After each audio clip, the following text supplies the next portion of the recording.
Chers amis, bonjour pour cette nouvelle rencontre en visioconférence du contentieux administratif. C'est d'ailleurs la quatrième de nos rencontres, la dernière de l'année 2025, puisque la prochaine aura lieu en janvier 2026.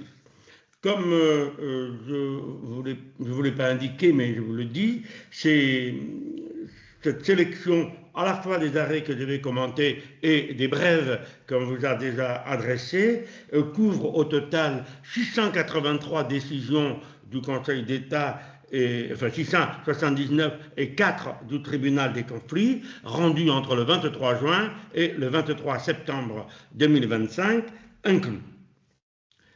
Alors, la première de ces décisions, qui aura les honneurs de la publication recueille le bon, a été rendue par deux sous-sections réunies, la troisième, saisie en premier, et qui s'est adjoint la huitième pour se prononcer sur cette affaire, donc, du 24 juin 2025, ministre de l'Éducation nationale.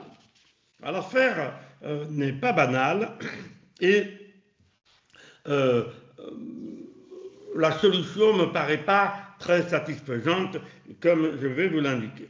C'est un problème de régime disciplinaire dans la fonction publique, alors qu'existe en même temps, alors je vous ai mis une instance et une condamnation pénale sans geste à pénal, je l'ai fait exprès, en fait j'aurais dû dire existence d'une instance pénale et ou d'une condamnation pénale.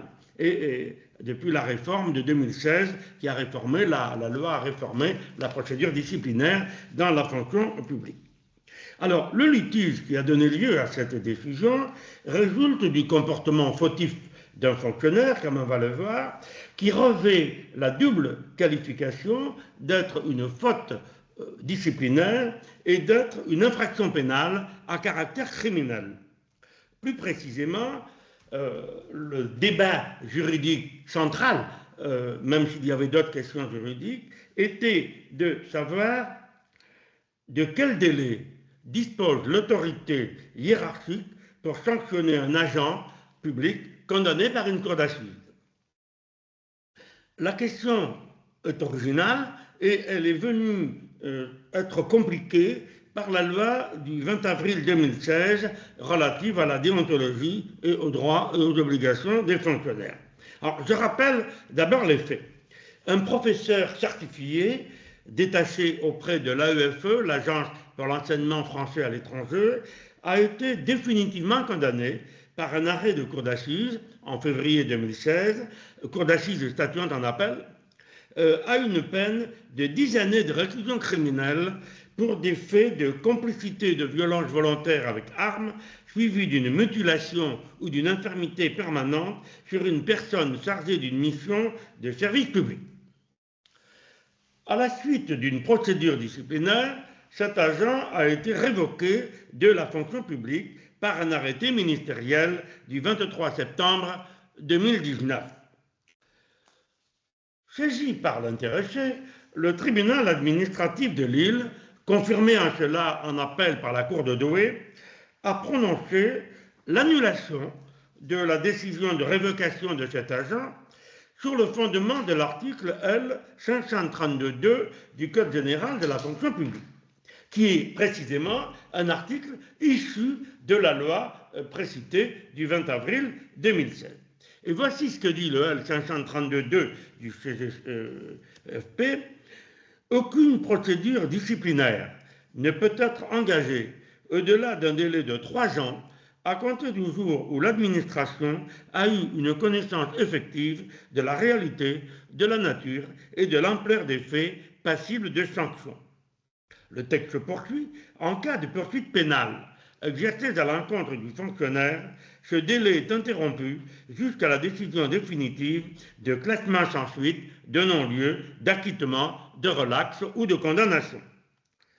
Passé ce délai, et hormis le cas où une autre procédure disciplinaire a été engagée à l'encontre de l'agent avant l'expiration de ce délai, donc du délai de 3 ans dont il a été question tout à l'heure, les faits en cause ne peuvent plus être invoqués dans le cadre d'une procédure disciplinaire.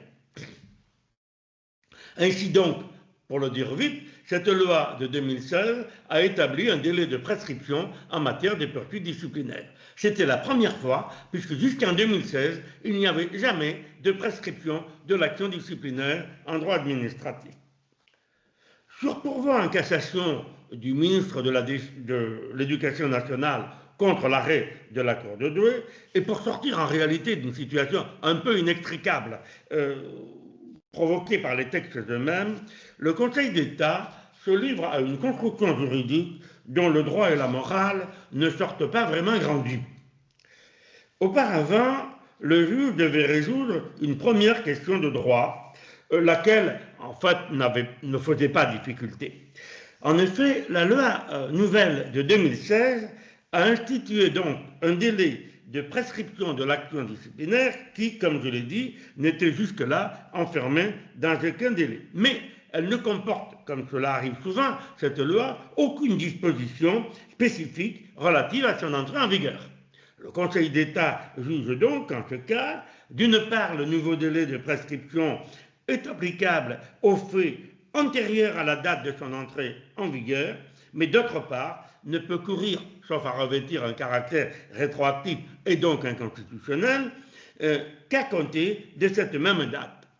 Il résulte de là que si, à la date à laquelle l'administration a eu une connaissance effective de la réalité, de la nature et de l'ampleur des faits, ou si la date à laquelle est devenue irrévocable la décision mettant fin à la procédure pénale engagée à raison de ces faits est antérieure au 22 avril 2016, date d'entrée en vigueur de la loi du 20 avril 2016. Et dans ce cas, le délai de 3 ans court à compter du 20 avril 2016. Du 22 avril, pardon. Or, en l'espèce, l'arrêt de la Cour d'assises a été rendu le 26 février 2016, soit 2 mois environ avant la loi d'avril 2016. Il s'ensuit que le délai entre la date à laquelle l'administration a eu une connaissance effective de la réalité, de la nature et de l'ampleur des faits passibles de sanctions, imputables donc à ce fonctionnaire, et la date où ce dernier est régulièrement avisé de l'engagement à son encontre d'une procédure disciplinaire ne peut excéder 3 ans. En d'autres termes, avec un arrêt d'assises du 26 février 2016, dont je rappelle qu'il est susceptible de pourvoi dans le délai franc de 5 jours, donc on rajoute les 5 jours francs au 26 février, il fallait donc qu'avant le début mars 2019, la décision ait été prise. Or, elle a été prise, la révocation, en septembre 2019. Non. Toutefois, le juge apporte 2 précisions, qui sont d'ailleurs assez logiques. Si des poursuites pénales viennent à être exercées à l'encontre du fonctionnaire après que le délai de 3 ans a commencé à courir, ou quand de telles poursuites sont déjà en cours quand il commence à courir, le délai est interrompu jusqu'à l'intervention d'une décision définitive de classement sans suite, de non-lieu, d'acquittement, de relax ou de condamnation. Et deuxièmement, choisissant de s'aligner sur la jurisprudence judiciaire, le Conseil d'État décide que doit être regardé comme une décision pénale définitive, car il y avait là une question juridique, donc comme devant être considérée comme une décision pénale définitive, au sens et pour l'application de la loi de 2016, une décision devenue irrévocable, c'est-à-dire faute de pourvoi en cassation dans les 5 jours francs, puisque c'est le délai ordinaire du pourvoi en matière pénale. En ce cas, le délai de prescription commence à courir pour 3 ans, à compter de la date à laquelle le caractère irrévocable de la décision est acquis, et là j'attire votre attention. Sans qu'il y ait d'incidence à cet égard, la date à laquelle l'administration prend connaissance de cette décision. Autrement dit, c'est dès l'instant que le 5e jour franc est expiré après l'arrêt d'assises que se déclenche le délai de 3 ans, et non pas à compter du jour où l'administration a reçu notification, signification ou a découvert l'existence de l'arrêt de la Cour d'assises, car il n'existe aucune règle en procédure pénale qui impose à la Cour d'assises de communiquer son arrêt à l'administration. La solution peut surprendre. En revanche, quand l'administration n'a aucune connaissance effective de la réalité, de la nature et de l'ampleur des faits, jusqu'à ce qu'elle découvre l'existence d'une condamnation définitive. C'est la date à laquelle l'administration est informée de cette condamnation qui constitue le point de départ du délai de 3 ans. Donc on voit bien que soit l'administration avait quelques connaissances de ce qui s'est passé, et dans ce cas, le délai de 3 ans court dès l'instant de l'arrêt d'assises, parce qu'on suppose sans doute que l'administration a suivi le procès, ou que, en tout cas, elle y est intéressée et elle a des informations directes. En revanche, si elle découvre et les faits et la condamnation en même temps, alors c'est à partir du moment de cette découverte, et non pas de l'existence de l'arrêt de la cour d'assises, qu'occurre le délai de 3 ans. Le pourvoi est rejeté. Comme vous l'avez constaté, la solution n'est pas d'une simplicité biblique. C'est le moins que l'on puisse dire. Mais on peut se demander à quoi rime cet échafaudage rocambolesque édifié par le Conseil d'État, alors qu'il lui suffisait de constater que la condamnation criminelle privait ipso facto le fonctionnaire condamné du droit à continuer de demeurer fonctionnaire en vertu du statut de la fonction publique, et que l'administration était tenue de tirer les conséquences d'une décision s'imposant absolument à elle en vertu du principe que le criminel tient le civil en état de l'autorité absolue de la chose jugée au pénal. Et ce motif que je viens d'indiquer pourrait être substitué à celui tiré du caractère irrégulier des poursuites disciplinaires relevées par le Conseil d'État, parce qu'à tout moment, à l'heure où je parle, l'administration est en état de constater l'incompatibilité absolue de l'appartenance à la fonction publique et d'une réclusion criminelle de 10 ans. Voilà pour cette première décision. Et c'est pas, je saisis cette occasion parce que c'est pas si rare que ça que l'on trouve des situations où s'imbriquent à la fois le droit administratif et le droit pénal.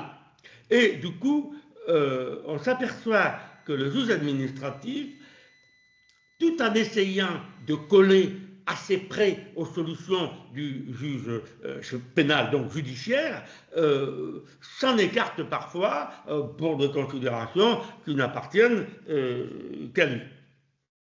Voilà pour cette première affaire. Deuxième affaire, qui donne lieu, elle aussi, à une décision critiquable, concerne en fait la catégorie juridique des documents administratifs.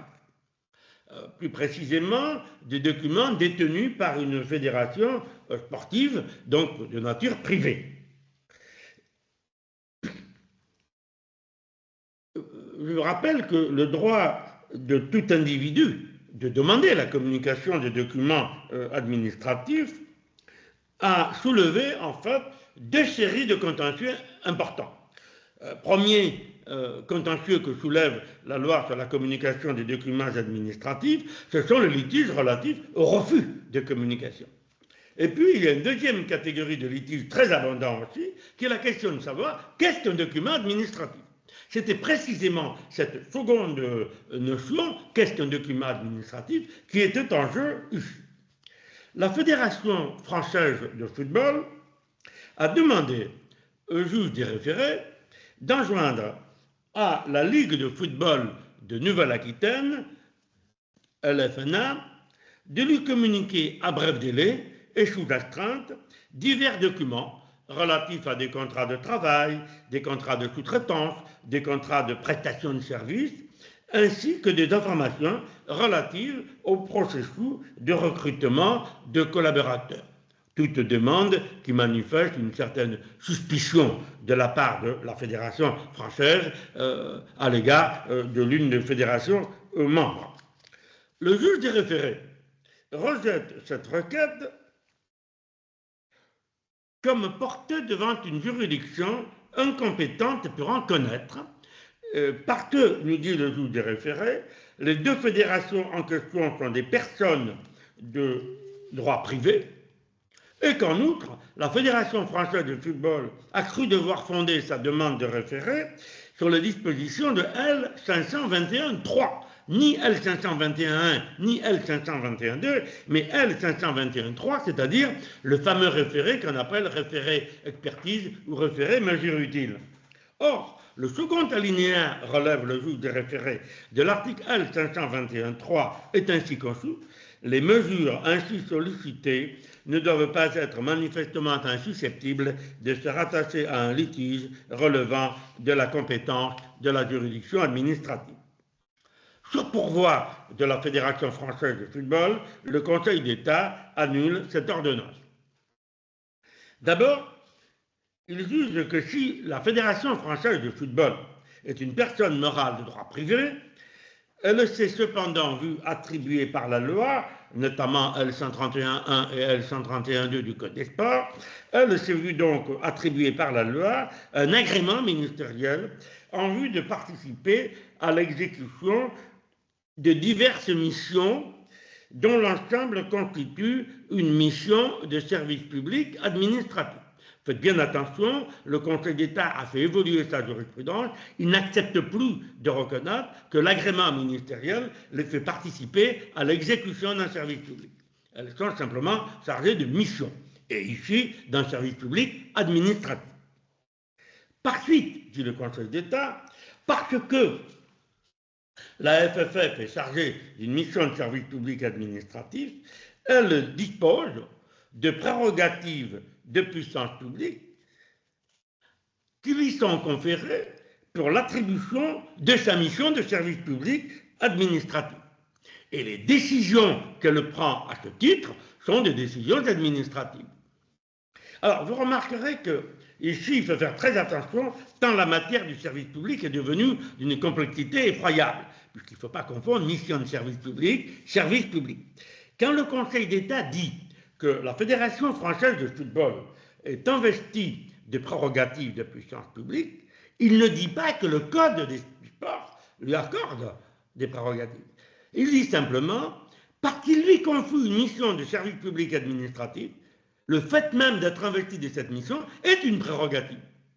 Et de là peuvent découler toutes les autres prérogatives nécessaires à la mise en œuvre effective, à l'exécution et au respect de cette mission dont est chargée la Fédération française de football.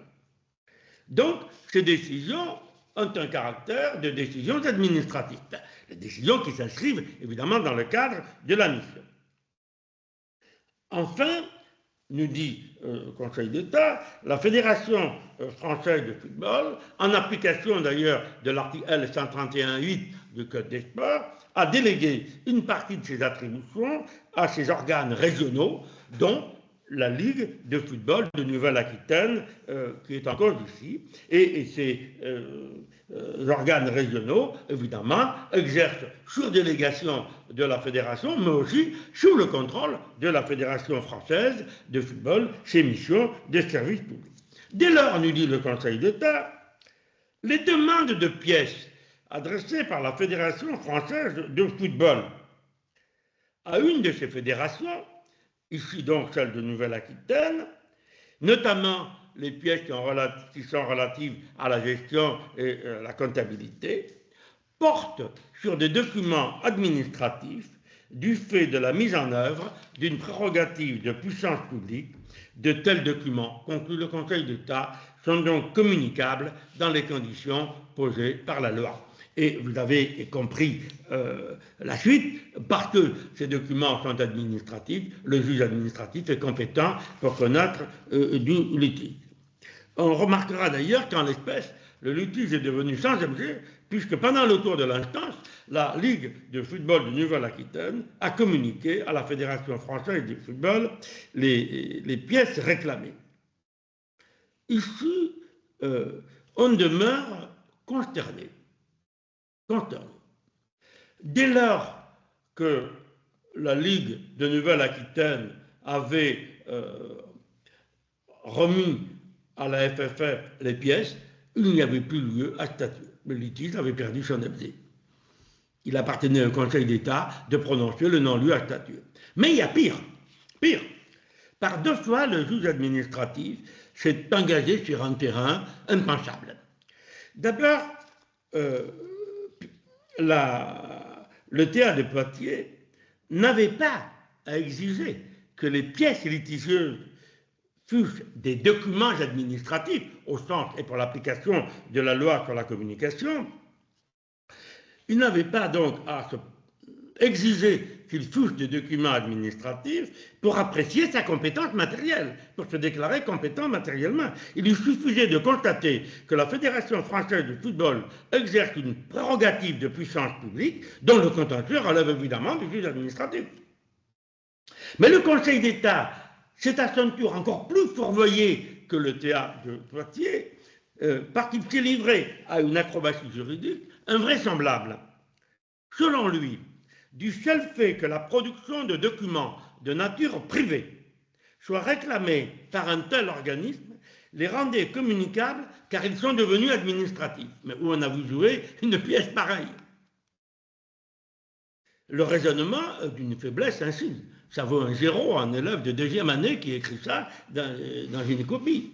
En quoi, pourquoi et surtout comment des documents privés et qualifiés de privés par le juge lui-même peuvent-ils devenir administratifs du seul fait que la demande de remise de leur copie est faite par une personne dotée de prérogatives de puissance publique? Depuis quand, par exemple, quand l'administration fiscale, vérifiant une comptabilité, une déclaration fiscale, demande la production, par exemple, d'une facture, depuis quand la facture que le contribuable remet à l'administration fiscale serait-elle un document administratif?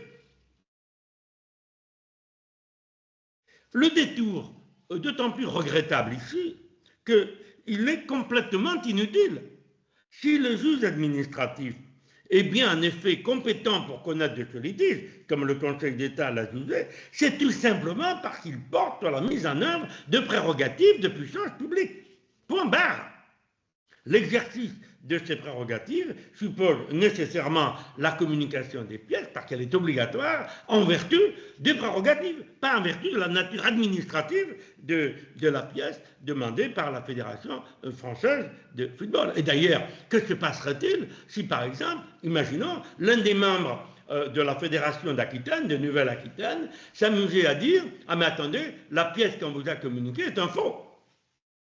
C'est évidemment pas le juge administratif qui pourrait être compétent pour apprécier le faux d'un acte privé, fût-il selon la phosphorescence du Conseil d'État, transmuté en un hypothétique document administratif. Je pense ici à la célèbre phrase de Chaput, quand il n'aimait pas trop telle décision du Conseil d'État, cette fameuse phrase « Il y a comme ça des matins où le Conseil d'État ferait mieux de rester couché ». La troisième décision va demander de longs développements pour vous remettre en mémoire des vieilles choses de droit administratif qui ne sont pas d'ailleurs, bien que vieilles et bien connues, si connues que ça. C'est un problème de débit de boisson et de combinaison des pouvoirs de police entre la police spéciale et la police générale, qui est un chapitre très complexe du droit administratif, pas toujours d'ailleurs maîtrisé avec la précision qu'il faudrait par le Conseil d'État. Donc cette affaire me donne l'occasion de développer une illustration très topique de la classique question que l'on appelle du concours entre police administrative. Comme on le sait, il existe une police générale, l'ordre, la tranquillité et la salubrité publique, et de diverses polices spéciales qui sont spéciales en général par leur objet. La pêche, la chasse, la police des films, la police de l'affichage, la police des vaccinations obligatoires, etc. Alors faites attention, la police des films est une police spéciale, mais la police du cinéma est une police générale. On commence déjà à compliquer les choses. Alors tantôt, une autorité générale dispose de la police générale, comme le maire principalement, le préfet. Tantôt, cette autorité de police générale dispose soit en plus de leur pouvoir de police générale, de certains pouvoirs de police spéciale, tantôt la police spéciale appartient à une entité particulière. La police de l'ordre public dans les universités n'est pas une police générale, elle est une police spéciale qui appartient au président de l'université. Ceci soulève donc la question complexe du concours lorsque ces diverses autorités agissent ou non au titre des différentes polices sur le même objet. Par exemple, célèbre arrêt Furmehu de 1900, Fur avec un S, il s'agissait de deux frères, de 1971, 70-71, c'est un arrêt de section. Le maire avait pris, alors là c'est encore plus cocasse, le maire qui est autorité de police générale, mais qui est aussi autorité de police spéciale des carrières, avait pris un arrêté d'interdiction fondé sur la police générale. Réponse du Conseil d'État, illégalité, parce que vous n'êtes pas autorité de police générale en matière de carrière. Il fallait vous fonder sur le Code des mines qui, lui, vous donne des compétences particulières de police spéciale des carrières. Vous voyez que ça peut être très, très compliqué. Et surtout, ça soulève des questions délicates lorsque deux autorités de police générale interviennent sur le même objet. L'une peut intervenir en qualité de police générale, mais l'autre, enfin, une autorité générale de police, pardon, attention, hein, autorité générale de police, elle a toujours de la police générale, mais elle peut avoir aussi la police spéciale. Mais elle reste une autorité générale de police. Le problème est donc, par exemple, important quand le préfet, c'est souvent le cas du préfet, autorité de police générale, intervient dans un domaine particulier en tant qu'autorité de police spéciale, et le maire intervient dans le même domaine en tant qu'autorité de police générale. Alors, pour simplifier beaucoup, car c'est beaucoup plus compliqué que ça en pratique, on peut rappeler les deux indications suivantes. Le concours entre deux autorités de police générale qui interviennent au titre de la police générale se règle sur la base des deux décisions de principe, maire de Néris-les-Bains, l'arrêt de 1902, du 18 avril 1902 aux conclusions de l'inévitable Jean Romieux, et l'arrêt Louis Labonne du 18 août 1919 aux conclusions de Louis Corneille. Le principe est simple, l'autorité territorialement la plus englobante prime l'autorité territorialement moins vaste, puisque l'autorité moins vaste territorialement ne peut qu'aggraver les mesures de l'autorité plus englobante. Ça, c'est le principe de base. Donc, le maire peut aggraver les mesures du préfet, mais il ne peut pas les atténuer. En revanche, le concours entre une autorité de police générale et une autorité de police spéciale se règle plus difficilement, étant précisé qu'en principe, l'existence d'une autorité de police spéciale dans une matière donnée, en principe, j'ai bien dit, exclut toute intervention au titre de la police générale, sauf dans deux cas. Et ça, c'est la jurisprudence qui l'a décidé, sauf donc dans deux cas. D'abord, soit lorsque le texte qui crée la police spéciale peut être interprété comme n'ayant pas entendu exclure l'intervention fondée sur la police générale. C'est l'objet du fameux arrêt Satan de 1935. Soit il y a péril imminent, et dans ce cas, l'urgence étant toujours en droit administratif un titre absolutoire de la violation du droit, lorsque celle-ci est proportionnée, dans ce cas, l'autorité de police générale peut empiéter sur la spéciale, même lorsqu'elle n'a pas compétence. Or, la plupart des textes qui instituent une police spéciale sont mués sur deux points. D'abord, aucun de ces textes ne dit qu'il régisse une police spéciale. C'est la jurisprudence seule qui décèle si cette police-là, si d'abord c'est bien une police, mais si cette police-là est spéciale ou pas. Et ensuite, le texte qui institue une police spéciale est le plus souvent, pour ne pas dire toujours, muet sur la combinaison, possible ou non, entre police générale et police spéciale, dû des solutions évidemment très délicates. J'en viens donc à l'affaire et qui a donné lieu à cette décision du Conseil d'État du 11 juillet 2025, Société Le Magistral. La société requérante, Le Magistral, gère un débit de boissons, un restaurant ou de restauration rapide et un débit de tabac.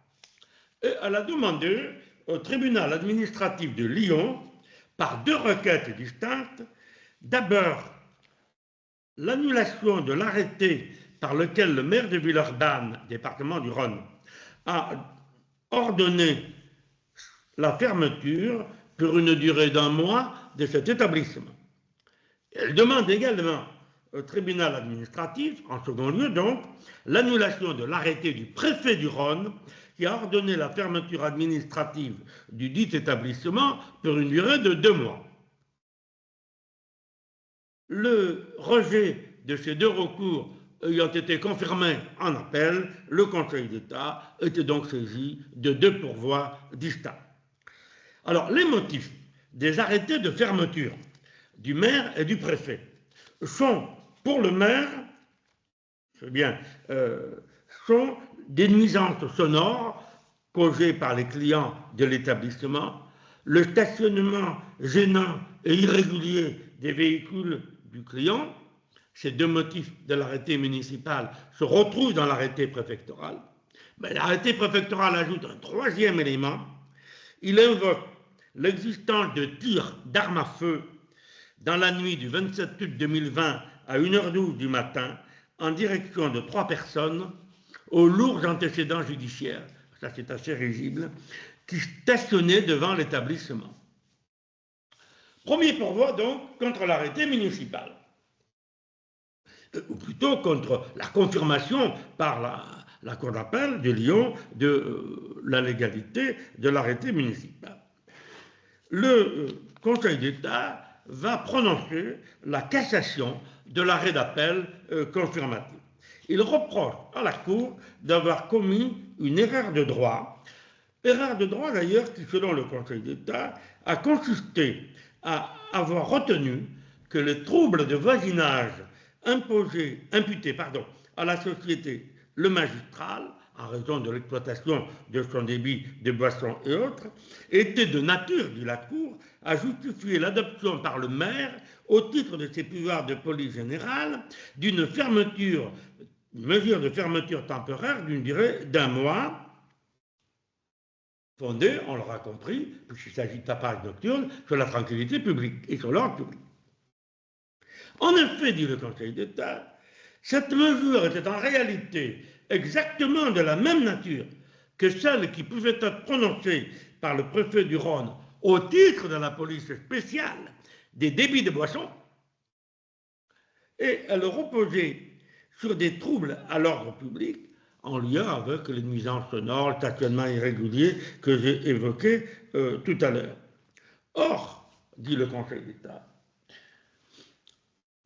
le maire, je vous l'ai dit tout à l'heure, ne pouvait intervenir à ce titre, débit de boissons, que s'il y avait une urgence qui justifiait qu'il empiéta sur la compétence du préfet, ou que le texte sur le débit de boissons semble laisser coexister, côte à côte, et la police générale et les motifs de la police spéciale. Or, nous dit le Conseil d'État, la Cour n'a pas mis en évidence l'existence d'une situation de péril imminent, seule hypothèse de la jurisprudence permet au maire de déroger à l'ordre normal des compétences, et elle n'a pas non plus recherché si le maire avait reçu délégation pour exercer au nom de l'État le pouvoir de police spéciale des débits de boissons.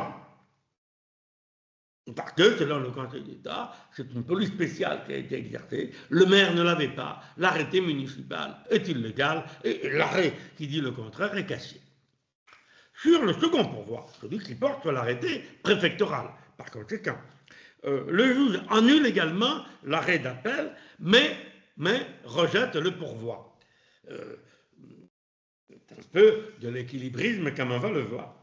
Tout d'abord, le Conseil d'État reproche à la Cour d'avoir jugé qu'il n'était pas établi dit le tribunal et la Cour, que les personnes qui avaient été destinataires de coups de feu étaient des clients de l'établissement et que ce motif ne pouvait dès lors pas légalement justifier la fermeture du débit de boissons. Je rappelle qu'en effet, on leur a tiré dessus alors qu'ils stationnaient devant l'établissement.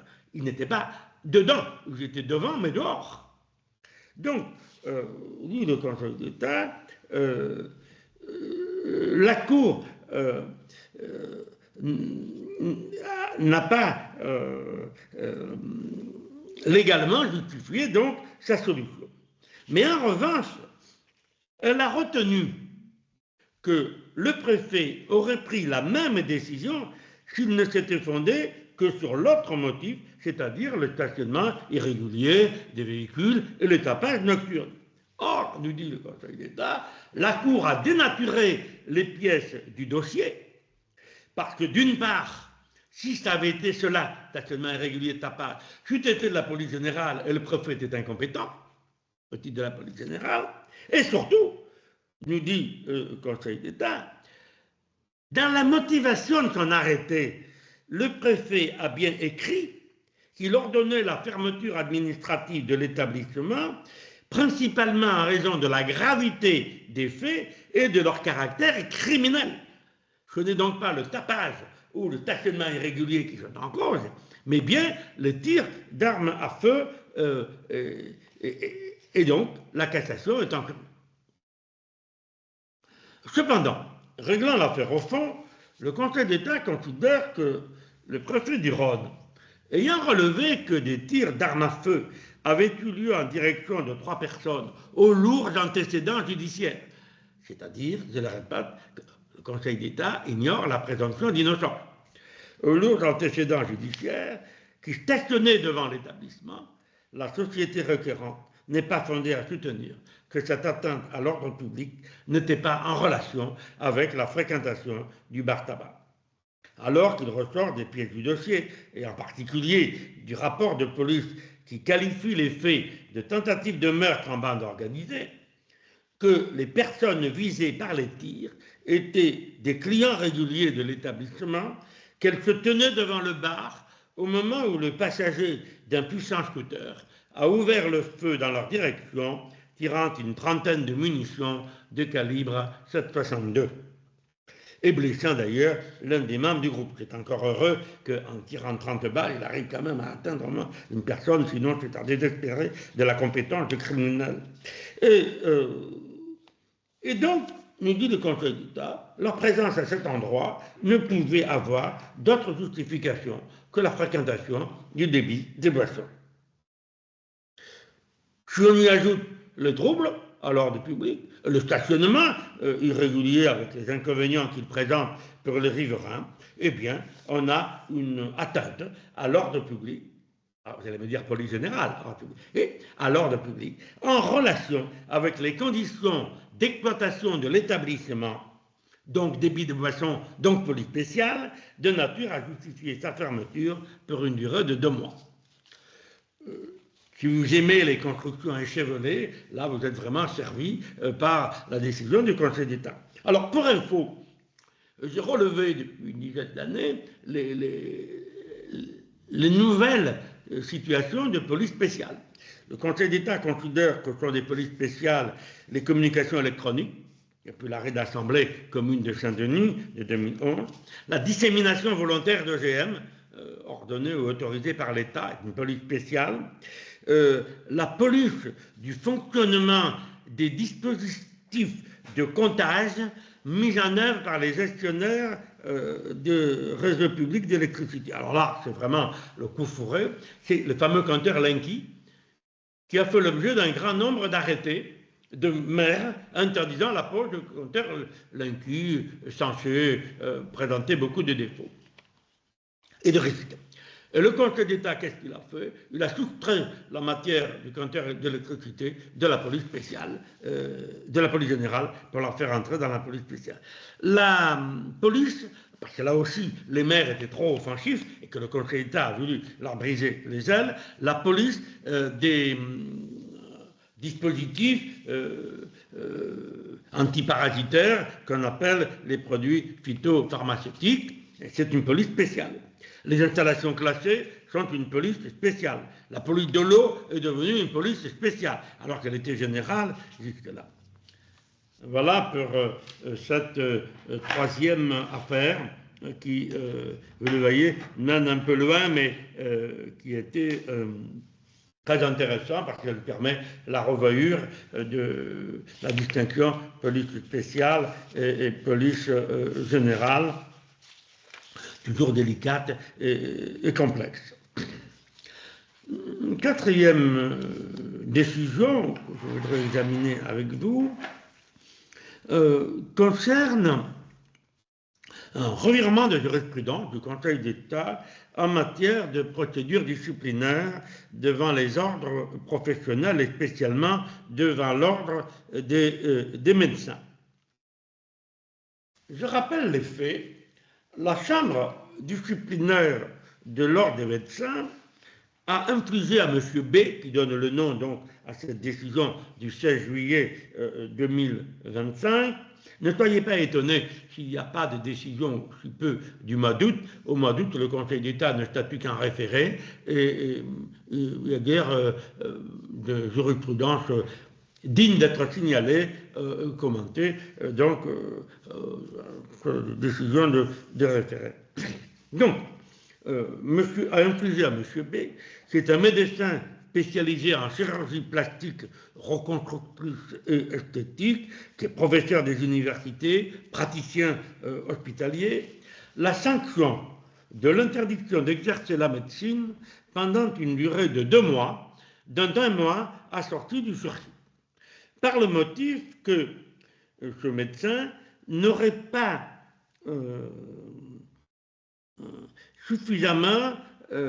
n'aurait pas rapporté la preuve qu'il avait suffisamment informé l'un de ses patients du contenu et du risque associé préalablement à une intervention qu'il allait pratiquer sur ce dernier. Et cela, dit l'ordre des médecins, en violation des dispositions de L. 1111-2 du Code de la santé publique. Le médecin se pourvoit en cassation contre cette décision qui est cassée par le Conseil d'État au prix d'une évolution jurisprudentielle. Rappelons d'abord que le dernier alinéa de L. 1111-2 du Code de la santé publique, dans la rédaction qui était alors applicable, disposait que, en cas de litige, il appartient aux professionnels ou à l'établissement de santé d'apporter la preuve que l'information a été délivrée à l'intéressé dans les conditions prévues au présent article. Cette preuve peut être apportée par tout moyen. Donc apparemment, l'ordre des médecins, la Chambre disciplinaire nationale, n'a fait qu'appliquer cet article 1111-1-2. Vous n'avez pas suffisamment rapporté la preuve que vous avez donné une information adéquate à votre patient, adéquate antérieurement évidemment à l'intervention chirurgicale. Et le Conseil d'État va saisir cette occasion pour renverser une solution jurisprudentielle pourtant assez récente du 18 mars 2015, M. Bonelli. Selon cette jurisprudence de 2015, le Conseil d'État avait jugé que les dispositions de L. 1111-2 n'étaient pas applicables. Faisons bien attention à respecter ici ce qu'a dit le juge, ce n'est pas évident, n'étaient pas applicables, ou plutôt n'étaient applicables, aux poursuites disciplinaires qu'en l'absence de contestation de la réalité de l'information fournie sur l'état de santé.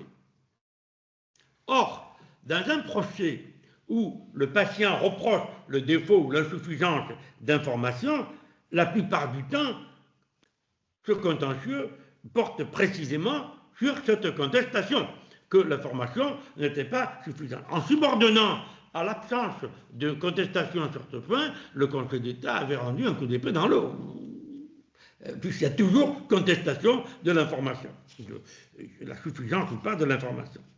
Il juge désormais de la lettre même de ces dispositions. C'est toujours un peu rigolo. Si ça résulte de la lettre même de ces dispositions, pourquoi vous ne l'aviez pas vu depuis 20 ans que le texte existe? Mais passons. Il peut ouvrir les yeux tardivement, c'est sûr. Donc, il résulte de la lettre même de ces dispositions en ce qu'elle prévoit qu'il incombe au médecin ou à l'établissement de santé, en cas de litige, d'apporter la preuve que l'information due au patient lui a été délivrée, que ces dispositions ont vocation à s'appliquer seulement dans les litiges recherchant la responsabilité civile du professionnel de santé ou la responsabilité de l'établissement de santé, mais ne trouve pas à s'appliquer lorsqu'un médecin est poursuivi devant une juridiction disciplinaire de l'ordre des médecins pour un manquement à ses obligations déontologiques. En ce cas, c'est à l'instance disciplinaire qu'incombe la charge de la preuve. La solution me paraît justifiée par le bon sens, la raison et l'équité. Au fond, il convient de distinguer deux situations où on a une plainte du patient et on est dans un système de procès en responsabilité civile, et là, la preuve incombe en vertu de la loi, la charge de la preuve incombe au praticien ou à l'établissement de santé, par exemple dans le cas d'une infection nosocomiale, mais lorsqu'il s'agit au contraire d'une action disciplinaire, donc dont l'initiative appartient aux organes professionnels, ici l'ordre des médecins, alors il appartient à la juridiction disciplinaire d'établir en gros l'accusation, c'est-à-dire la preuve de ce qui est reproché aux professionnels de santé.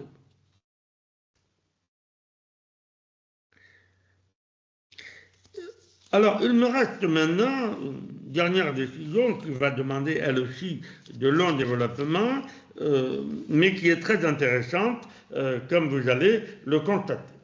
Il s'agit d'un litige en matière de concession, de services et de travaux publics, et surtout du fameux statut des biens de retour dans le cadre d'une concession, avec une situation doublement particulière ici.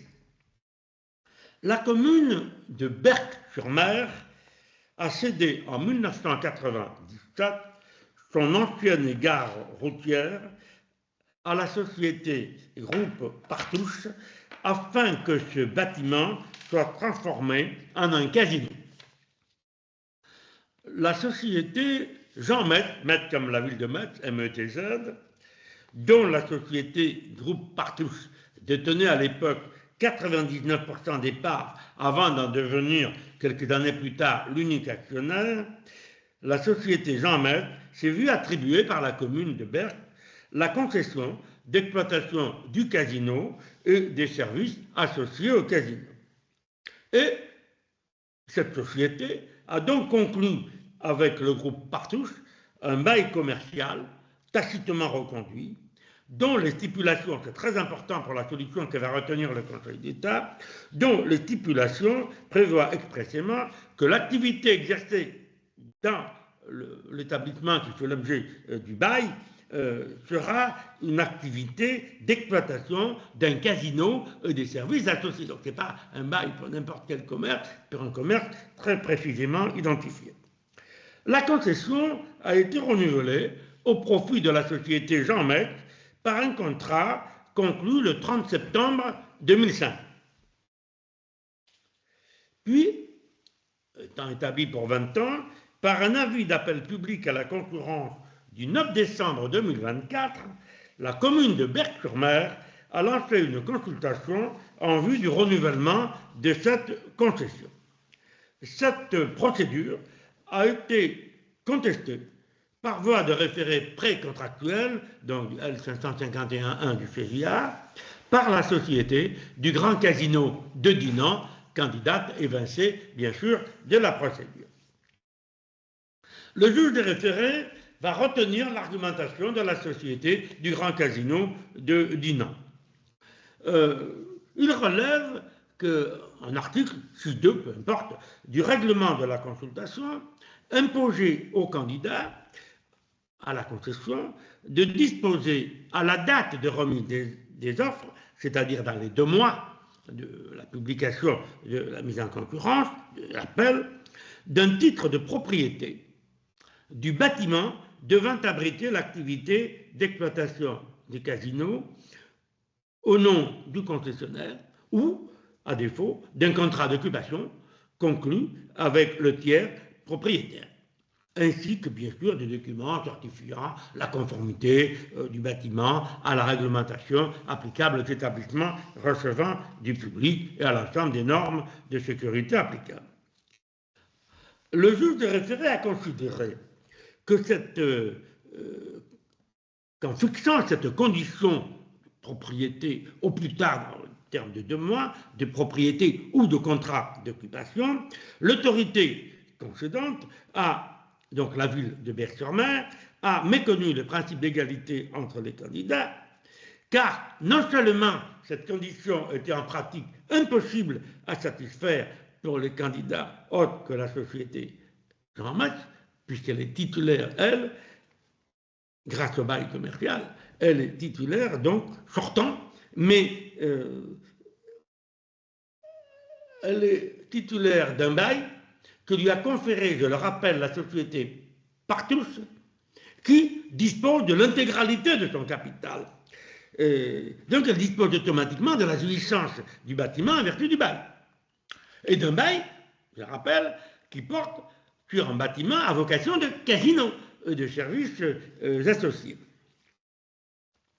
Donc, le juge dit la condition est impossible à satisfaire, puisque sont déjà liés par un bail, personne ne peut entrer dans le bail en quelque sorte, il ne peut imposer en tout cas d'entrer dans le bail. Mais, ajoute le juge des référés, cette condition impossible n'était pas nécessaire à l'attribution de la concession. Dès lors, dit le juge, et c'est ici le nœud central du problème, dès lors que le bâtiment abritant déjà actuellement le casino doit faire retour, en vertu des principes applicables à la concession, doit faire retour à la fin de la concession à la commune de Berck-sur-Mer. Et donc, ce bâtiment reste bien le lieu d'exercice de l'activité à concéder. Pour s'opposer à ce raisonnement du juge des référés, la commune de Berck, demanderesse au pourvoi en cassation, soutient qu'il repose sur une erreur de droit, parce que le juge des référés a estimé que le bâtiment qui abritait le casino devait faire retour à la commune au terme de la convention. Alors, c'est la commune que ce bien immobilier appartient à un tiers à la concession, la société Partous. Et donc, il n'y a pas de bien de retour possible des biens entrant dans une concession lorsqu'ils appartiennent à un tiers, qui n'est pas évidemment le concessionnaire. C'était là le point central du litige, et vous allez voir comment le Conseil d'État exerce le grand art de l'équilibre funambulique qui est sa spécialité.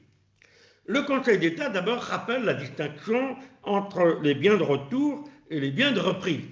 Je le rappelle d'un mot à mon tour. Les biens de retour sont ceux qui, dans le silence du contrat, sont la propriété du concédant, du concédant, dès l'origine de la concession, et lui font gratuitement retour à la fin de la concession. Et les biens de reprise, qui eux sont la propriété privée du concessionnaire, dès avant la concession ou à partir de la concession, et qui le demeurent durant toute la concession, et qui, sauf exercice par le concédant sa faculté de rachat, lui font retour en fin de concession, non pas au concédant, mais au concessionnaire. Distinction qui a été posée avec toute la netteté désirable, parce qu'elle a existé plusieurs fois avant, mais pour la première fois avec toute la netteté désirable, dans un arrêt de principe du 28 juin 1899, Compagnie des chemins de fer de l'Est, et surtout grâce aux conclusions qui la précèdent de Jean Romieux. Réitérant la solution d'un célèbre arrêt d'Assemblée commune de Douai du 21 décembre 2012, le Conseil d'État rappelle qu'il est possible qu'un contrat de concession attribue au concessionnaire, pour la durée de la convention de concession, soit la propriété des ouvrages qui, bien que nécessaires au fonctionnement du service public, ne sont pas établis sur la propriété d'une personne publique, ce qui était le cas en l'espèce, soit des droits réels sur ces biens, sous réserve de comporter, lui dit l'arrêt commune de Douai, les garanties propres à assurer la continuité du service public, notamment la faculté pour la personne publique de s'opposer à la cession en cours de concession de ses ouvrages ou des droits détenus par la personne privée. Enfin, il s'agit d'appliquer ici le principe de continuité du service public, auquel on devrait joindre d'ailleurs le principe d'intégrité du service public.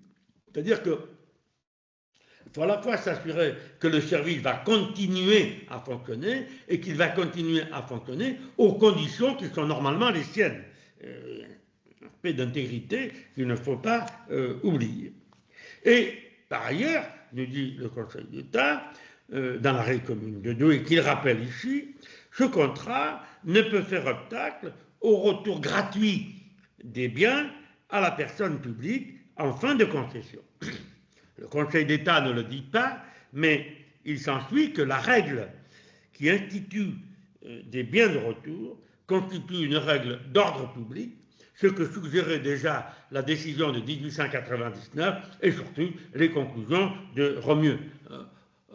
Principe auquel il n'est pas possible de déroger. Donc, cependant,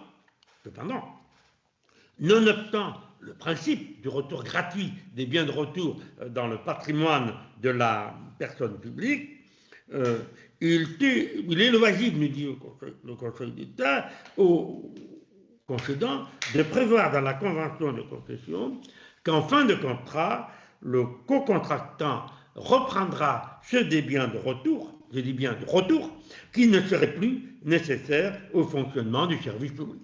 Par exemple, dès l'instauration de la concession, la collectivité publique concédante sait qu'elle va réduire la voilure du service public, que des aspects actuels ne l'intéresseront plus pour des raisons X, et que donc, au terme du contrat, elle n'aura pas besoin de la totalité de ses biens. Donc elle peut d'ores et déjà dire, puisque je vais réduire la voilure, ce qui ne sera plus intéressant pour le service public peut être acquis au concessionnaire. Et enfin, le juge rappelle que le concessionnaire est fondé à demander l'indemnisation du préjudice qu'il subit à raison du retour des biens à titre gratuit dans le patrimoine de la collectivité publique, soit lorsque les biens n'ont pas pu être totalement amortis en raison de la durée du contrat qui est inférieure à la durée d'amortissement des biens, soit en raison de ce que le contrat a été résilié à une date antérieure à leur complet amortissement. Le Conseil d'État en vient alors au litige lui-même et il examine les deux questions juridiques que soulève ce litige. En premier lieu, le Conseil d'État affirme que les règles et les principes qui viennent d'être rappelés, donc à la distinction bien de retour, bien de reprise, le fait que malgré la gratuité des biens de retour, il peut y avoir indemnisation du concessionnaire lorsqu'il n'y a pas eu de durée suffisante pour l'amortissement de la valeur des biens, etc. Donc tous ces principes, nous dit le Conseil d'État, trouvent à s'appliquer lorsque le co-contractant de l'administration était antérieurement à la passation du contrat de concession de service public, était propriétaire des biens.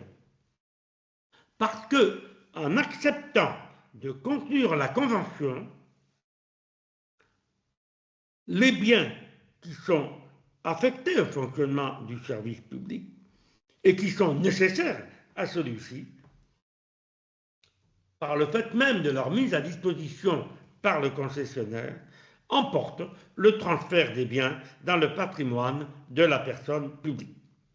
Et, ajoute le Conseil d'État, cette mise à disposition a pour effet, je cite le Conseil, que, quels que soient les termes du contrat sur ce point, le retour gratuit de ces biens à la personne publique ne peut être exclu à l'expiration de la Convention. Nous sommes donc bien en présence d'un principe d'ordre public.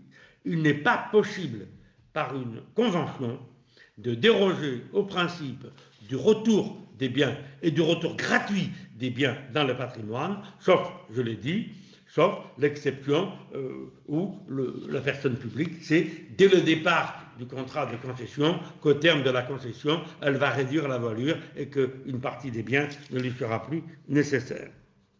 Naturellement, le contrat administratif étant pleinement un contrat, en dépit de tout ce qu'on a pu dire et écrire, le juge ne manque pas d'indiquer que les parties peuvent prendre en compte cet apport initial dans la définition de l'équilibre économique du contrat, à condition, bien sûr, que, eu égard, et là le Conseil d'État est très pédagogique, à condition que, eu égard notamment au coût que représenterait l'acquisition ou la réalisation des biens de même nature, à la durée pendant laquelle les biens apportés peuvent être encore utilisés après la fin de la concession pour les besoins du service public, et au montant des amortissements déjà réalisés, il n'en résulte aucune libéralité de la part de la personne publique. Je rappelle en effet que la personne publique se voit interdire de payer une somme qu'elle ne doit pas.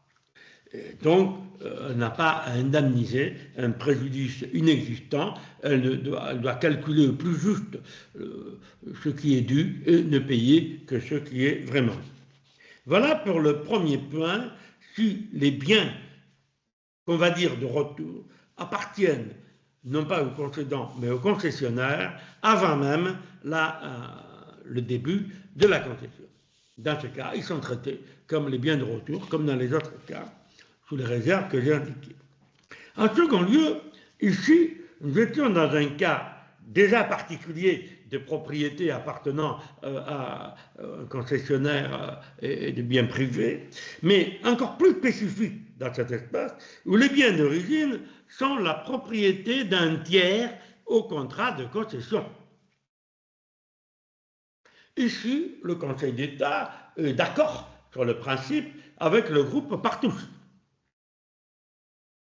Lorsque les biens d'origine sont la propriété d'un tiers au contrat de concession, ils ne seraient constitués des biens de retour quand bien même ils seraient affectés au fonctionnement du service public et ils seraient nécessaires à celui-ci. Mais, ceci étant dit, le réalisme du juge administratif reprend immédiatement ses droits lorsque, comme au cas de l'espèce, comme par hasard, deux conditions sont réunies. Première condition, dit le Conseil d'État, s'il existe des liens étroits entre les actionnaires ou les dirigeants du propriétaire du bien et ceux du concessionnaire, qui permettent de regarder l'un comme exerçant une influence décisive à la fois sur les objectifs stratégiques et sur les décisions importantes de l'autre, ou de regarder l'un et l'autre comme étant placés sous le contrôle unique d'une même entreprise. Rappelant que le groupe Partouche est donc propriétaire ou actionnaire de l'entier patrimoine de la société Jean Maître. Et deuxième condition, si le bien exclusivement destiné, bien sûr, à l'exécution du contrat de concession, a été mis par son propriétaire à la disposition du concessionnaire pour cette exécution. En l'espèce, je vous le rappelle, le contrat de bail entre la société Partouche et la société Jean Maître précisent bien qu'il s'agit d'un bail commercial pour l'exercice d'une activité de casino et des services qui sont reliés ou annexes à un casino.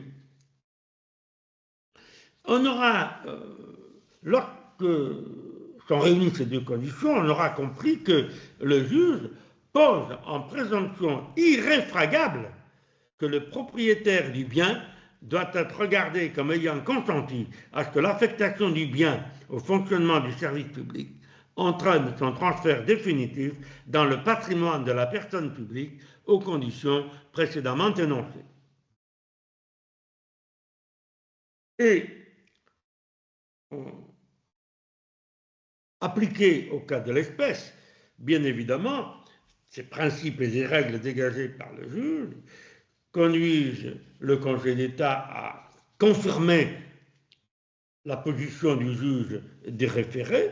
Le bâtiment abritant actuellement le casino, qui est la propriété de la société Partouche, qu'il a acquis auprès de la commune en vue de l'aménager, je le rappelle, pour pouvoir exploiter un futur casino, et qui le loue à la société Jean Maître, dont elle détient l'intégralité du capital par l'effet d'un bail commercial, dont les stipulations prévoient expressément que l'activité exercée dans le bâtiment, c'est une activité d'exploitation de casino et de services associés, est un bien de retour, et qu'il ne pouvait donc être en même temps la propriété du concessionnaire. Restait alors encore un point délicat. Vous voyez comme l'affaire est riche, elle aurait mérité d'ailleurs un arrêt de section, mais a simplement été publiée au Le Bon. Le dernier problème délicat était que les jeux de casino ne constituent pas par eux-mêmes une activité ni une mission de service public. Et comment les biens qui sont affectés à cette activité peuvent-ils entrer dans la catégorie des biens de retour, dont je rappelle que l'existence des biens de retour et le statut juridique des biens de retour reposent précisément sur le caractère de service public de l'activité objet de la concession. C'est parce que ces biens, à la fois, sont indispensables à l'activité et que cette activité constitue une mission de service public, voire un service public tout court, que ces biens sont des biens de retour. Because la continuité du service public, qui est l'objet de la concession.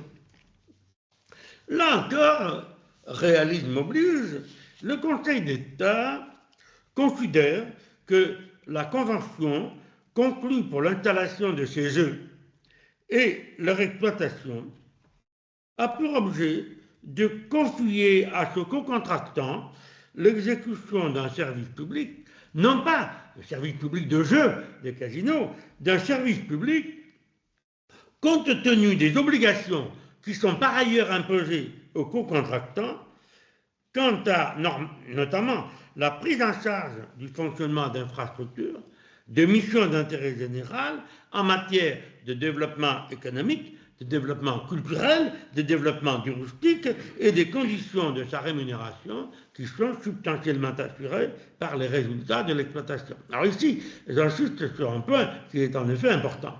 Quand une collectivité concède un casino, bien sûr, elle concède de l'exploitation de la logique casinotière, si je puis dire, les jeux, les machins, mais elle a sorti cette mission, on va dire, qui n'est pas du tout, ni d'intérêt général, ni de service public, de toute une série de charges.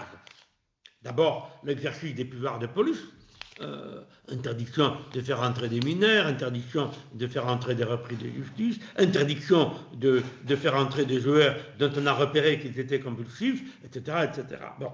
Mais en outre, le casino est tenu d'avoir un restaurant auquel on va imposer des conditions de nourriture gastronomique, si possible française. Il a également une vocation touristique, vocation culturelle. Il organise des spectacles. Il a l'obligation d'organiser un certain nombre de spectacles. Donc tout ça fait que, parfois il y a d'autres obligations. Par exemple, l'obligation scolaire. on va le dire, les bénéfices doivent être en partie réinvestis dans l'école, le collège d'à côté pour les activités scolaires. Donc, dit le Conseil d'État, certes, le casino en soi, ce n'est pas de l'intérêt général ni du service public, mais comme il est assorti de contreparties en raison, les civilistes connaissent bien cette formule, c'est que le Code civil permet d'obtenir parfois l'annulation de contrats de jeu en vertu de ce qu'on appelle l'exception de jeu, puisque le jeu est intrinsèquement immoral. Donc, il accepte l'immoralité du casino, mais comme ça sert d'adossement à toute une série d'activités qui, elles, sont incontestablement des missions de service public ou d'intérêt général, eh bien, du coup, les biens nécessaires au fonctionnement du service public, qui sont confiés aux co-contractants, alors même que des jeux de casino y sont installés, comme dit le Conseil d'État, constituent des biens de retour et appartiennent dès l'origine à la personne publique contractante, c'est-à-dire le concédant. Alors, pour terminer sur ce point, je rappelle que cette décision est en réalité le prolongement d'une décision de section du 29 juin 2018, ministre de l'Intérieur contre communauté de communes de la vallée de l'Ubaye, qui a été publiée d'ailleurs au Le Bon.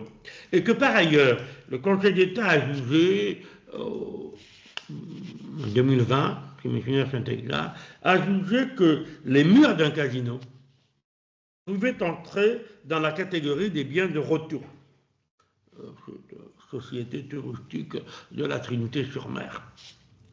Voilà ce qu'on peut dire sur cette importante décision qui revisite assez bien, pas tout, mais une bonne partie du droit de la concession et surtout sur ces biens de retour, dont on comprend bien finalement qu'ils constituent l'architecture centrale de la convention de concession. Alors, pas du tout par souci d'impérialisme des personnes publiques, mais tout simplement parce que, comme ce bien est la substance même, le lieu d'exercice sans quoi le service public ne pourrait pas exister, eh bien, pour assurer la perpétuité du service, il faut assurer la perpétuité de son assise, c'est-à-dire le retour inconditionnel, entre guillemets, des biens de retour, surtout que ce principe, vous l'avez vu, est assorti quand même de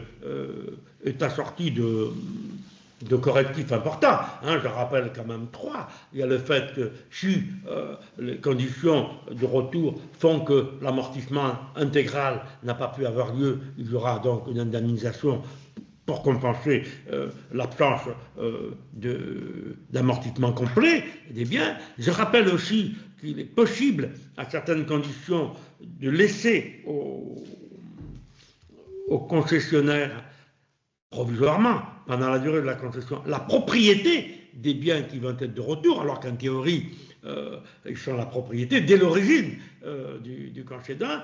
Alors, vous allez me dire pourquoi? Ça sert à quoi? C'est parce que, par exemple, un certain nombre de situations financières, notamment les prêts bancaires et les emprunts, les banques vont demander aux concessionnaires quelle garantie ils apportent. Et si les biens qui servent ne peuvent pas être hypothéqués, ne peuvent pas être apportés en garantie, et il ne peut garantir que s'il est propriétaire. C'est la raison principale de cette règle. Et enfin, le troisième correctif, c'est qu'on voit bien que ce n'est pas un impérialisme du domaine public, que la collectivité peut dire en effet, moi je fais ça encore pendant 20 ans, par exemple, je concède un pont avec toutes sortes d'attributs, d'aspects touristiques, etc., mais je sais que dans 20 ans, ce pont n'existera plus, parce que la route sera déviée, ça sera autre chose, etc. Donc, dès maintenant, je sais que ce service public n'existera plus dans 20 ans, et je peux donc décider dans le contrat que compte tenu de la disparition de l'objet de la convention, il n'y a plus d'objet, l'objet actuel n'existera plus, donc il n'y a plus besoin d'assises, je pourrais céder les biens de retour ou les laisser retourner, peut-être même gratuitement, entre les mains du concessionnaire. Voilà ces différentes décisions qui, vous voyez, touchent des domaines divers et multiples. Je pourrais rajouter une autre observation que vous verrez d'ailleurs, que vous pourrez vous-même faire à la lecture des brèves. Vous verrez que dans les brèves, j'ai mis 2 ordonnances de référé du Conseil d'État, l'une du début du mois de juillet et l'autre de la fin du mois de juillet. 2 ordonnances ont été rendues par Pierre Colin, conseiller d'État, et qui était de service ces jours-là, et qui peuvent surprendre si vous les lisez rapidement et si vous les survolez, et qui sont relatives, puisque c'est d'actualité, vous le savez, au drapeau palestinien. En réalité, d'ailleurs, je fais une conférence à la faculté lundi devant les étudiants qui, eux, vont nécessairement se planter. C'est d'ailleurs l'objet de l'opération pour justement qu'ils apprennent à lire correctement les jugements et les ordonnances. Dans la première affaire, on a une commune, peu importe son nom, une commune qui décide d'interdire sur son territoire les manifestations, je vais simplifier, en faveur du drapeau palestinien. Motif, atteinte à l'ordre public, bagarre et compagnie. Et là, le juge des référés, donc Pierre Colin, va annuler la décision de la commune, Chalon-sur-Saône, si mes souvenirs sont exacts, il va annuler la décision en faisant observer que la commune invoque des troubles qui se sont produits à une date déterminée, mais le Conseil d'État constate, je rappelle c'est un référé liberté, donc étant un référé liberté, outre évidemment le délai de 48 heures pour statuer, il suppose la réunion de 2 conditions, une atteinte grave et immédiate à une liberté fondamentale. Donc le juge des référés va constater d'abord qu'il y a atteinte à une liberté fondamentale, la liberté d'opinion et de manifestation, ce sont des libertés fondamentales, et que cette atteinte en l'espèce, elle est injustifiée, donc grave et immédiate, parce que, analysant très précisément les faits, le juge dit, vous dites qu'à telle date, au mois de mai, il y a eu, mais c'était une manifestation qui n'avait pas du tout pour objet le drapeau, la Palestine, Gaza et compagnie, mais qui était une manifestation nationale demeurant, et que il n'est pas vrai du tout, dit le juge, que la présence de drapeaux palestiniens ait eu lieu, et en tout cas, il n'est pas établi que la présence de drapeaux palestiniens ait provoqué les émeutes dont se plaint le maire. Et deuxièmement, dit le juge des référés, par ailleurs, les manifestations en faveur de Gaza sont hebdomadaires dans cette commune et, que je sache, aucune manifestation n'a jusqu'à présent jamais dégénéré. Donc, le motif de trouble à l'ordre public n'existe pas et l'atteinte à une liberté fondamentale est une atteinte grave qui doit être sanctionnée par l'annulation de l'arrêté municipal. Ça, c'est donc une décision que j'ai placée dans les brèves à police. Parce que ce n'est pas toujours facile de classer les décisions. Et il y a une autre décision donc, du même, comme je l'ai dit, toujours à propos du drapeau palestinien, qui doit être commune de la Courneuve, qui elle est classée à service public. Alors ici, l'affaire est la suivante. D'abord, nous avons un déféré préfectoral. Alors, je rappelle que les saisines du juge par le préfet portent le nom générique de référé. Ce n'est pas toujours des référés, mais souvent on les appelle des déférés, pardon, mais souvent on les appelle déférés préfectoraux. Or, en matière d'ordre public, le préfet dispose en vertu du Code de justice administrative de la faculté de saisir le juge d'un déféré en forme de référé, donc, dans lequel, qui est un référé liberté, et qui, le préfet peut n'invoquer que l'une ou l'autre des 2 conditions du référé liberté, c'est-à-dire soit l'atteinte à une liberté ou à un principe fondamental, etc., soit la gravité de la mesure. Donc, le préfet saisit le juge d'un déféré tendant à avoir annulé la décision du maire de La Courneuve de placer sur la façade de l'hôtel de ville une banderole. Autrefois, on disait des dajibao, quand j'étais sous Mao, que ça se faisait, mais le dajibao vertical, alors que la banderole est horizontale. Stop au génocide à Gaza. Si mes souvenirs sont exacts, c'est ça. Et la mairie a en même temps favorisé et autorisé la vente sur les marchés publics de la ville de petits drapeaux, palestiniens, etc. etc. Et donc, le préfet demande l'annulation et le juge des référés constate qu'en effet, étant un service public, la mairie est soumise au principe de neutralité. Et donc, les bâtiments officiels ne peuvent pas exprimer une opinion.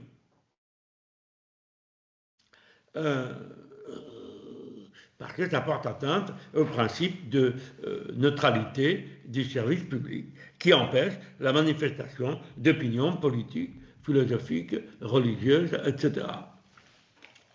Et on voit bien qu'il avait déjà, il y a quelques années, le Conseil d'État annulé une décision de l'actuelle mairesse de Paris qui avait fait illuminer la Tour Eiffel la nuit de Noël. Elle a porté atteinte au principe de neutralité du service public en célébrant une fête religieuse ou en la facilitant, etc. etc. Donc on voit bien que là, le principe de neutralité va très loin. Donc il n'y a pas...